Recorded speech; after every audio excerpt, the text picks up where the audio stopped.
हातकणंगले पंचायत समितीचे माजी सभापती आणि स्वाभिमानीचे तालुक्यातील नेते राजेश पाटील यांनी गुरुवारी शिवसेनेत कार्यकर्त्यांसह प्रवेश केला।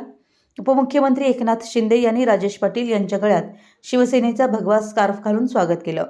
यावेळी खासदार धैर्यशील माने यांच्यासह शिवसेनेचे तालुक्यातील पदाधिकारी उपस्थित होते। राजेश पाटील यांच्या शिवसेना प्रवेशामुळे शिंदे यांना बळ मिळालेलं आहे। भविष्यात त्यांच्यावर पक्षाची मोठी जबाबदारी सोपवण्याची शक्यता आहे। स्थानिक स्वराज्य संस्थेच्या निवडणुकीच्या पार्श्वभूमीवर शिवसेनेकडून पक्षबांधणीचं काम हाती घेतलं आहे। यासाठी खासदार धैर्यशील माने आणि जिल्हा शिवसेना प्रमुख रवींद्र माने यांच्यावर कोल्हापूर जिल्ह्याची मोठी जबाबदारी सोपवण्यात आलेली आहे। राजेश पाटील यांच्या रूपाने याची सुरुवात झाल्याचं दिसून येतं। हातकणंगले प्रतिनिधी, मराठी एस न्यूज।